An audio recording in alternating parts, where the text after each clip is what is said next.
Data from a marketing perspective is the context. So it's not just the sales data. It's not just the numbers that roll up to reporting. It's how can we put context in a structured, consistent way that we can then use it to automate personalized relationships at scale. You are listening to the Let's Talk Marketing podcast hosted by me, Katya Allison. So what have you gotten yourself into? In short, it's going to be a good time. We're going to have great conversation. And you know what? There's going to be a little bit of learning along the way. Through insightful interviews with top marketers, entrepreneurs, and thought leaders, I get to explore the latest trends, techniques, and strategies in this wonderful world of marketing. I'm here to offer you all engaging and informative discussions to really kind of stay up to date on the latest trends and take your marketing skills to the next level. In this episode, we are covering building your database for effective marketing with Lauren Ryan. Now, Lauren is the founder and chief marketing nerd of Coastal Consulting. She is on a mission to build a bridge between HubSpot and Salesforce for teams using HubSpot Salesforce integration through education and training. Now, she specializes in database management, marketing automation and technology, and sales and marketing alignment. So let's get ready for it. Let's talk marketing with Lauren Ryan. Lauren, welcome to the Let's Talk Marketing podcast. I've got the name of my podcast correct this time, so that's good. I'm really happy to have you on so that we can just dive into some marketing talk. Yeah, thanks for having me. Excited to be here. Of course. So let's have the audience get to know you a little bit better. What I always like to start off with is, where did you get started in marketing and where you're at now? So what was your first marketing role, or at least what you would consider a marketing role? So I had a few internships in college, but my first full-time marketing role was as a trade show analyst for an international logistics company. So it was honestly an amazing job for a 21-year-old. I was able to travel across the US. I managed about 70 trade shows a year and attended about 20 or 30 of those. So I was always on the road and traveling, and that was my foray into marketing. Oh, I know that life very well. What is your current role? And is it in marketing? Yeah. So currently I'm the founder and chief marketing nerd of Coastal Consulting. So almost 3 years ago, I started my own agency helping teams with the HubSpot Salesforce integration. Mm-hmm. So I do a lot of marketing for myself as far as marketing my company, but my main job role is in database management, technology management, and helping marketers actually market to their target audiences through their database and the data they're collecting. And we are going to dive so deep into that. It is definitely a topic that's close to my heart. And I don't think is close enough to a lot of other people's hearts within an organization. Now, about what it is that you currently do, what do you love about what you do? But on the converse side, if there's anything that I could pluck out of your job that you would want to, and you'd say, this is perfect, what would that be? So let's start with the positive. What do you love about what you currently do? I love content creation and education. So I've been doing so much like LinkedIn content. I've created a course on the HubSpot Salesforce integration that's like 80 videos talking about everything I do and how to do this. And I really am leaning more into that and more away from services. So leaning towards the content creation piece.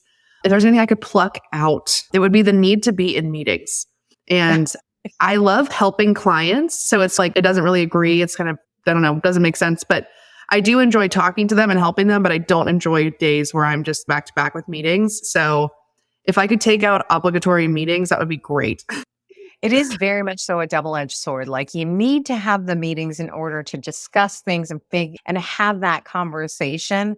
But then you can't have so many meetings that there is literally no time to get anything done. So I can completely understand that would be something I would want to pluck out as well too. The unnecessary meetings. It makes me think of that mug. I'm sure that you've seen it. Like, this meeting could have been an email. Yeah. That's what it always makes me think about. Is there another way that we could do this? Now, in the world of marketing, though, there are a lot of channels. I immediately start to think about like just the digital channels, especially how marketing has evolved.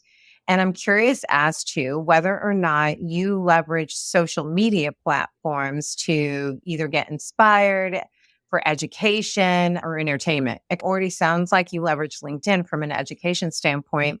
Is that all you use LinkedIn for? And do you use other just social media platforms only?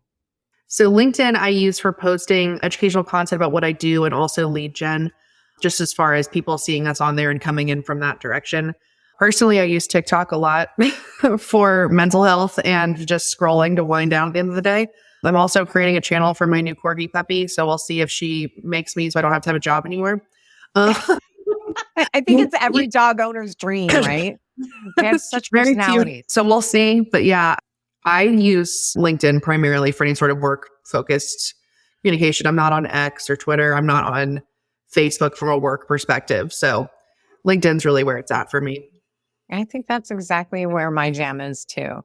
Now, how do you stay up to date on trends? We've talked about social media, but is there a newsletter, a podcast, a website, a person maybe that you stay connected with to stay up to date on the things that are changing so quickly, it feels? The biggest trend shifts that I pay attention to is the conversations I'm having with clients. So I'm usually having like 10 to 15 conversations with potential clients every month. And the trends that I'm focused on are the problems they're trying to solve. And so at different times of the year that changes. So really I'm hearing that directly from my customers. But on LinkedIn and part of I'm deeply integrated in the HubSpot community.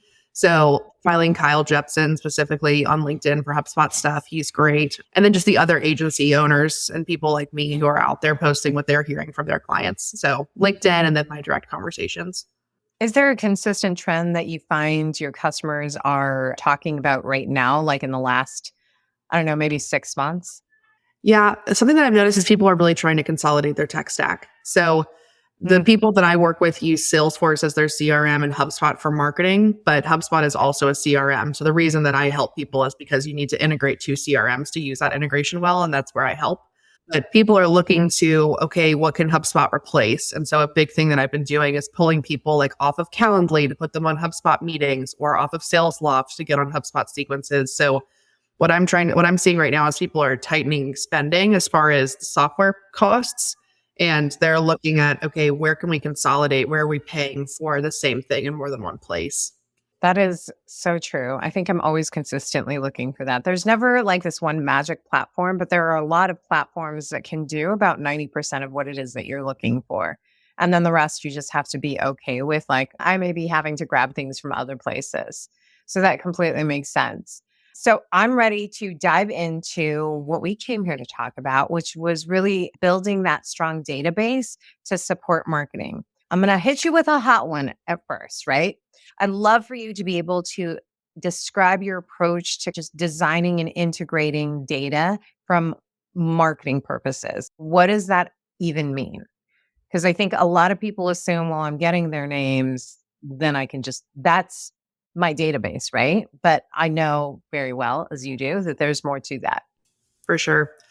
I think that the old way of looking at marketing and email marketing is a quote unquote spray and pray approach, where you get an email list and you email them, and odds are somebody on that needs to hear your message. And that doesn't work anymore at all.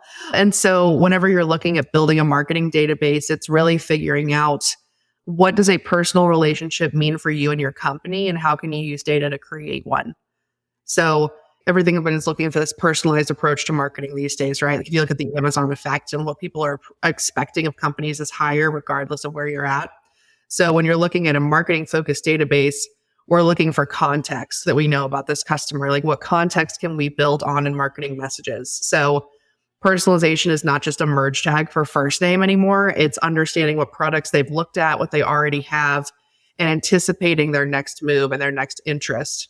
Like when I worked at a credit union in the past, we used data from our clients of, okay, they have a car loan with us, they're most likely to get a house next. Or if they have a credit card, the next likely financial product is a car loan. So if we can start using what we know about them and buyer behavior that we've analyzed in our database, we can start contextually marketing.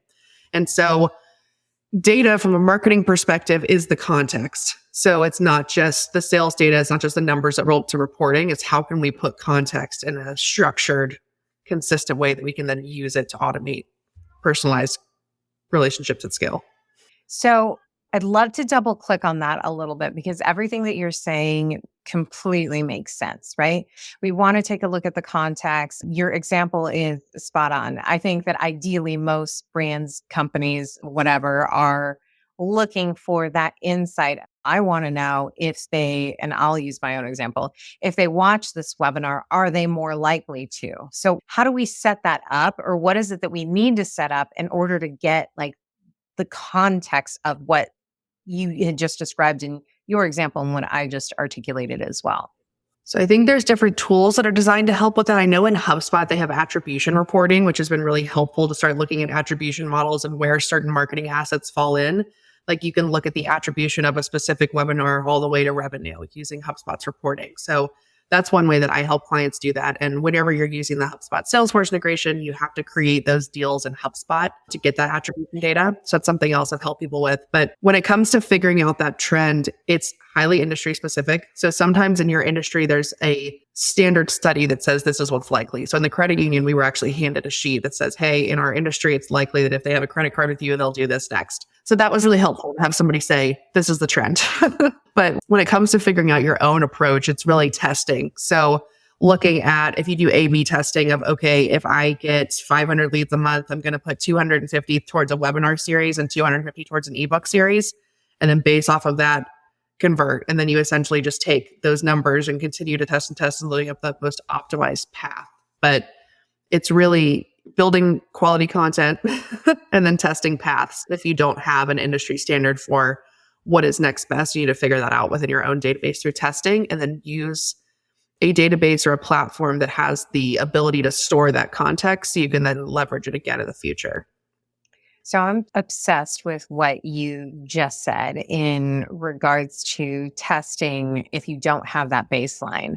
And I'm leading the witness here because I fully believe in it, but I'm in marketing, right? I'm a marketer and I take a look at the numbers and I know that things take time, but I often think that when it comes to being able to articulate that to either executive leadership internally, or you probably from an agency perspective, you have to be able to educate that leadership or the buying committee on, hey, it's going to take X amount of time if I am creating this database, right? So how do you educate people on the length of time, or is there a length of time that you can educate them on when it comes to what it takes to build that good marketing database that has the context that you're talking about? I typically am working with an informed marketer. So usually my clients are able to make that argument, which is good. And sometimes they bring me in just to champion that argument louder internally.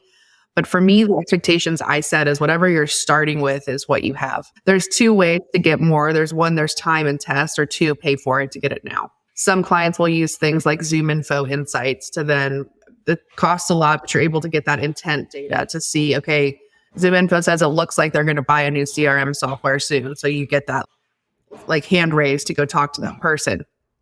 So you can get some context faster, but it's not homegrown. So you don't know how reliable it is and you don't know how soon that's happened. So it's whatever reliability you get whenever you pay for it. But for me, like it depends on the volume of testing more so than the timeline. So if you have 200,000 contacts, you could probably get some pretty reliable test data in a few months. Whereas if you're just starting a database, it'll probably take you a year or more because you have to build that volume of people who've seen it to have statistical significance. Because if you're just testing on a sample size of 5, there's really nothing that you can pull from that. But if you have a really large database, you can send out a series of emails over the next 2 months and get statistically significant results in how people have engaged with it. If you can't get the direct context of, oh, they have from saying they're interested in buying our software, they may have clicked on an ebook, watched a webinar, downloaded something, engaged on social media. You can use these different points to infer product interest rather than getting that express statement of, hey, sales, I'm interested in this. And then you can move them down the pipeline to then engage on that context you've been collecting through the marketing engagements. That's why having a connected CRM is really important to be able to get those data points in an actionable way. Yeah, so you're able to track things all the way down to the closed one. I think that's the sweet spot that everybody wants to get to, and then evaluate what your win rate is. And you need a solid database that's fully integrated in order to do that. Now, we've talked about context, we've talked about what needs to be set up and testing and then collecting the data. I want to ask you a little bit more about the collection of data and how you help people balance the CAN-SPAM or the GDPR when building out a database? Because I know that, I sit in the marketing seat all the time, and you always work really closely with sales, and everyone gets those emails, right? Get this list. There's 10,000 people. And from a salesperson, that's really sexy. Those are that's 10,000 people that I have access to. It's not always the quantity, it's the quality of them too. And you want to make sure that they raise their hands. So how do you balance that CAN-SPAM and GDPR when you're building out your database?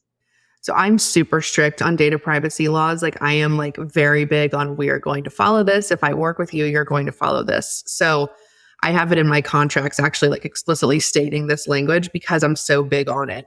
I remember that I started in marketing when GDPR was first released and I was like militant about it. It was so fun. Have to be, but you have to be as a marketer. I think I talk to my team and we're incredibly passionate about it. I'm like, no, I cannot reach out to them. You can. You are an individual person, but we cannot market to them. They have not given us their consent. So that's 100%. also why I ask about that. So what I do in order to bring sales and marketing together on that point is I create a landing page or say, okay, if you're going to reach out to these people, what's the context of how you got the list? And if you don't want to share the how you got the list, but what is the reason? Like these are SaaS people who work in manufacturing. What is the audience here?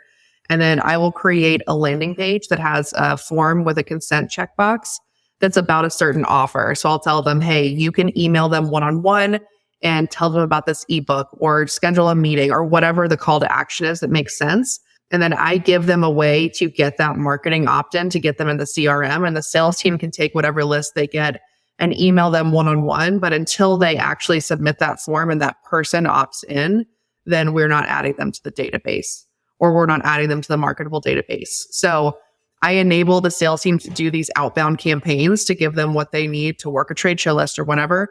But we're not adding them to a marketing list or making them a marketing contact until they've submitted a form and given us explicit consent and opt-in. I like that. And I think it's a really clean way to get the people who truly are interested versus the people who are either tire kickers. And you used an event as an example. And I think especially for an event, I think people go to booths and they get scanned and everybody wants the tchotchkes and the free stuff, but they don't really want to get it in their email box. So don't overinflate your numbers. The biggest pushback on that is always, that's a lot of work. They're going to have to submit a form. They might not want it that bad. And I'm like, well, if they don't want it that bad, then they can't be in our database. I know. Because you don't want people in your database that don't want what you have. That's absolutely true. I always feel like even with unsubscribes, and this is probably not the most popular opinion, but if someone unsubscribes, I'm like, good, you're cleaning my list for me. As long as the number isn't too high that there's a flag of unsubscribe, that's what I'm gunning for. And I think a lot of times you have to clean up whatever. Ideally, if you're a marketer and you're coming into a business, you are helping and part of the process of building out that database. But more than likely, our listeners are people who they have what they have because they've walked into the middle of this. So they may not know the history of what this database is, right?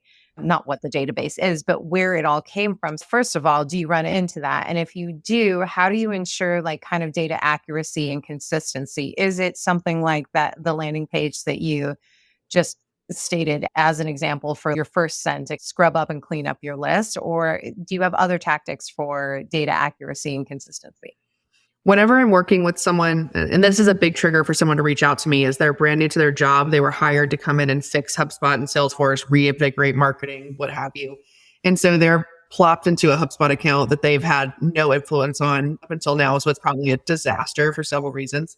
So what I typically recommend they do is go through Neverbounce or something like that and just go ahead and do a list validation of all the emails on their list. And what a program like that does, it essentially says, no, this email is no longer active, or this is a spam trap, or whatever. It will tell you with a certain degree of accuracy, like all of the emails in your database, if they're sendable or not. And whenever you're brand new to a database, I go off that score. Unless I have a verified yes from one of those platforms, like this is still in use, not a maybe, a full-on yes, then I won't send them a marketing email. So what I do is I typically take that list of my yeses that I have that are subscribed to my database, and I do a re-engagement campaign. And so this is one marketing email, maybe two, that says, hey, haven't heard from us in a while, just checking back in. Can you reconfirm that you want to hear from us? And it can be more enticing like that. Like, we have a new ebook, download it, whatever. And if they don't at least open that email, then like I stop emailing them. I put them on a suppression list. I don't delete them or unsubscribe them or anything like that, but I put them on a suppression list to like keep them off to the side in case they re-engage in the future. But I then start to build my active and engaged marketing list from that re-engagement campaign. I would imagine running a tactic in that way improves your email metrics Significantly. right? Like open rate, click through rate, because then you're like truly weeding out the people who are not interested in them. I also love that you're saying that it's more than one email in this re-engagement. Can you unpack for the listeners why it would be more than one email that you would want to put in something like that? So it depends on how much you trust your database.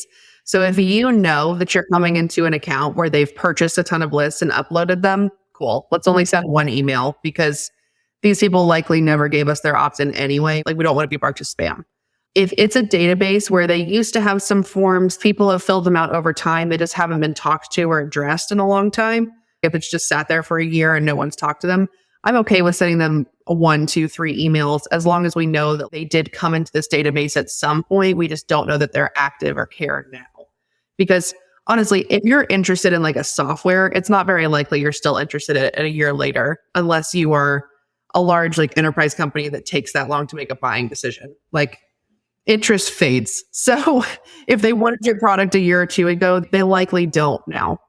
It's not just engaging interest in like, are you still interested in our brand? It's also like, is this still something that's on the table for you? Because if they came into your funnel a year ago and you've given them the interest markers, but you haven't done anything with that until now, that's super stale data. I would not send more than one email unless I could trust that it wasn't from a purchase list. If it's not from a list, I could send 2 to 3 just to say, hey, don't know if you saw the last one. Here's an additional offer or a different type of thing. So you send 3 things where it increases in value in each time and see if they engage in any of that.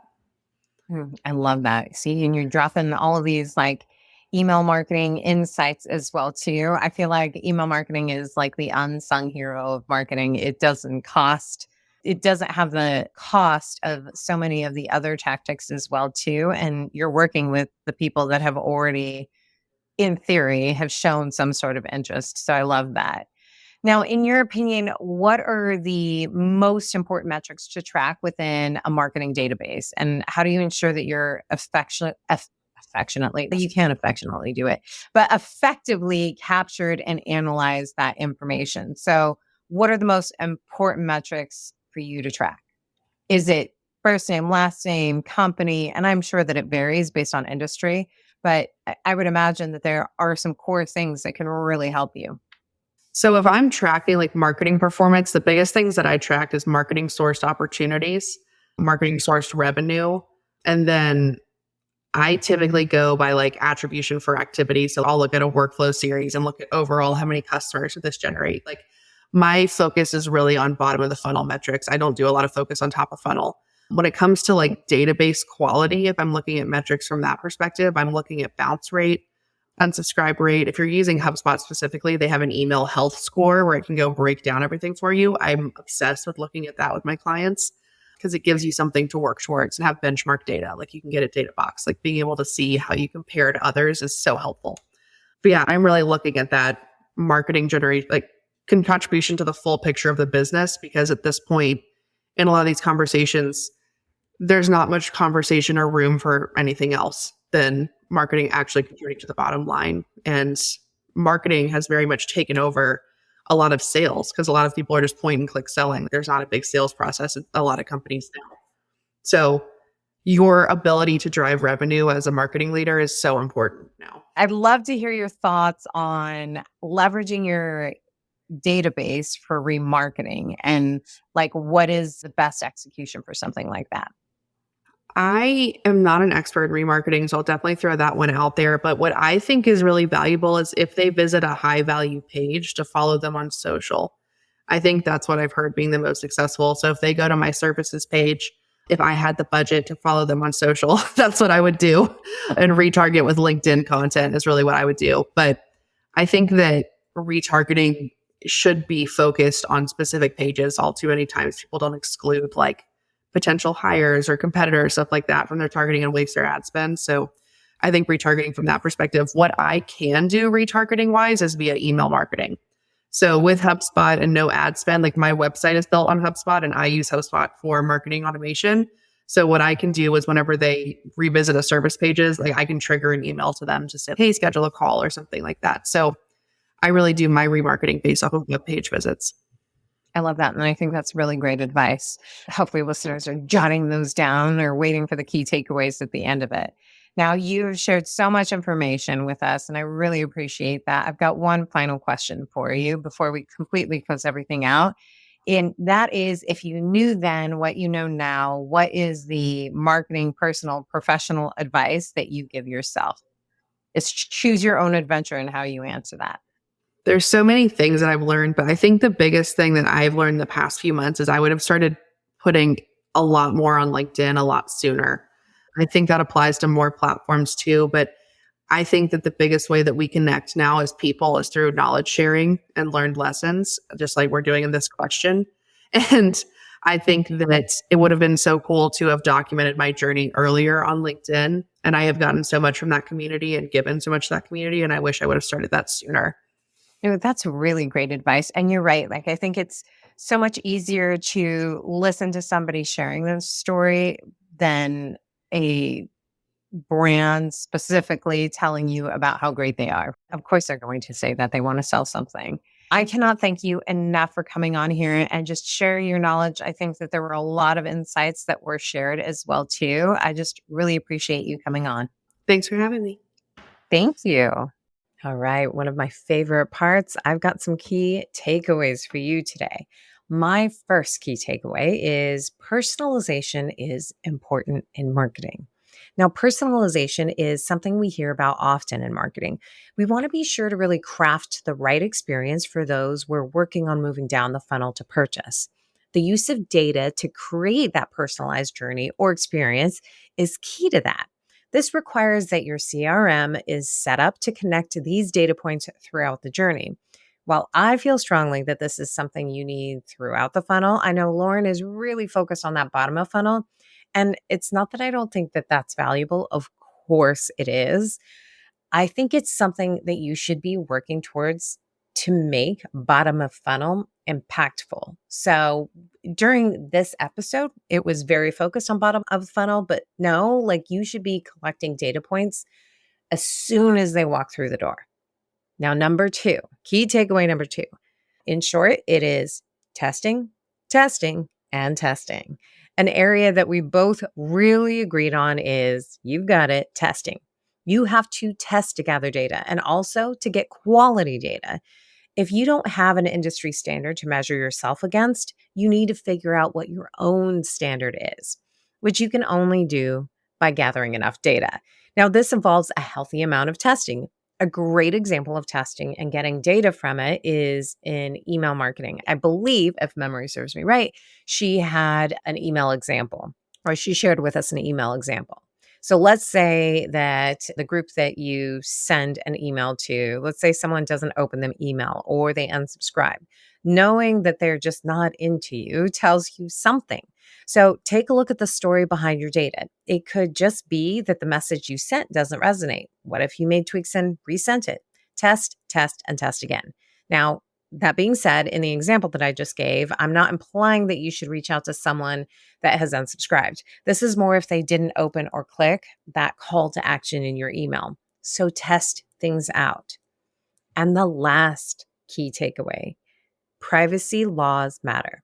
This is short and sweet. Privacy laws matter. This is GDPR, it's the CAN-SPAM, and everything else that comes up. Built that into an opt-in option for you, right? You have to follow the letter of the law. I emphasize this because every once in a while I get the, but does it really matter? And in short, it does.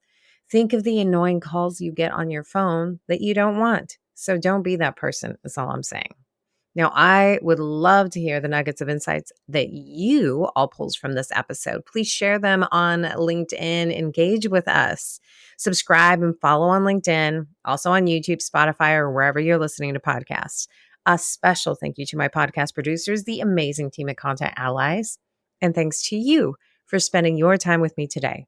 Until next time, may the conversation flow, the laughter linger, and the outlook remain optimistic, but grounded in reality. This is Katya, signing off.